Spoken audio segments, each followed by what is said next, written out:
इस देश में कौन सा ऐसा युद्ध हुआ है जिस युद्ध में सर्वदलीय बैठक और संसद का विशेष सत्र नहीं बुलाई गई, चाहे 65 हो चाहे 71 हो। उसके बाद का भी घटनाक्रम देख लीजिए। संसद का विशेष सत्र बुलाना और सर्वदलीय बैठक की मांग करना, ये राजनीति करना कैसे हो सकता है?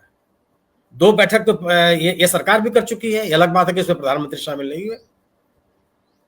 ये सवाल ये नहीं है, सवाल ये है कि जब ये हमला हुआ तो कहा क्या गया? सरकार की ओर से कहा गया कि जिसे कल्पना नहीं की होगी वो परिणाम सामने आएगा। कहा यह गया कि मिट्टी में मिला देंगे। कहा यह गया कि धरती के अंतिम छोर तक उनकी तलाश कर लेंगे और जिन लोगों ने इसमें सहयोग किया उनको वो सजा मिलेगी जिसकी उन्होंने कल्पना भी नहीं की होगी। हुआ क्या कि जो कभी नहीं हुआ। भारत ने कभी भी अपने मुद्दों का अंतर्राष्ट्रीयकरण स्वीकार नहीं किया। भारत कभी भी पाकिस्तान के साथ अपने किसी विवाद में किसी मध्यस्थ को स्वीकार नहीं किया। इंदिरा गांधी का वक्तव्य याद कर लीजिए आप, और अटल बिहारी वाजपेयी का वक्तव्य आप याद कर लीजिए।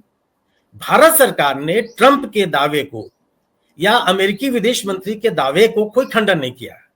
ठीक है, उन्होंने नाम नहीं लिया, लेकिन यह भी नहीं कहा कि जो ट्रंप साहब कह रहे हैं उससे मैं सहमत हूं, या हमारी कोई बातचीत हुई है, या हमने कोई सहमति दी है। यह नहीं कहा।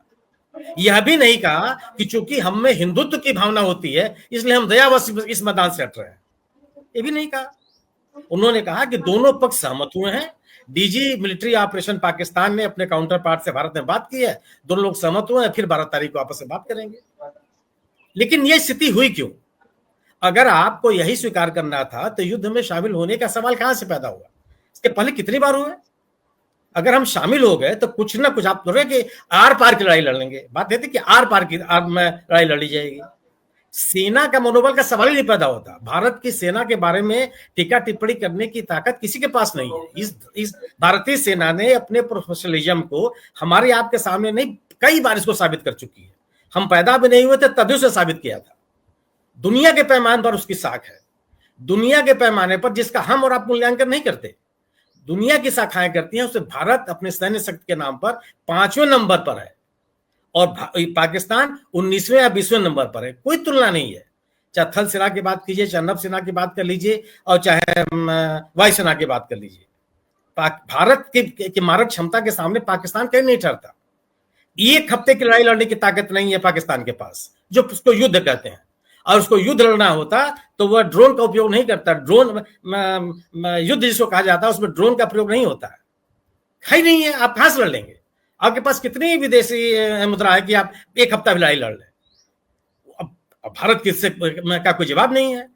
सवाल यह है कि जब ट्रंप का निर्णय आया तो यह सीज फायर, जिसको इनकार किया जा रहा है कि सीज फायर शब्द का प्रयोग नहीं किया गया। सीज फायर में क्या होता है? सैन्य कार्रवाई रोक दी जाती है। यही तो कार्रवाई रोकी जाती है। इसको आप सीज फायर कर दीजिए और चाहे जो नाम देना चाहे दे दीजिए आप, कि कोई सैन्य कार्रवाई नहीं होगी। और हमने अपने सैनिक कर्मियों को निर्देश दिया है कि सैनिक कार्रवाई रोक दें।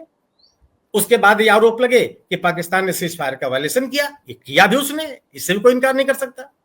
बावजूद इसके घटनाक्रम रुका हुआ है। तो जो निर्णय लिया गया वह निर्णय उस दावे के प्रतिकूल था जो दावे किए गए।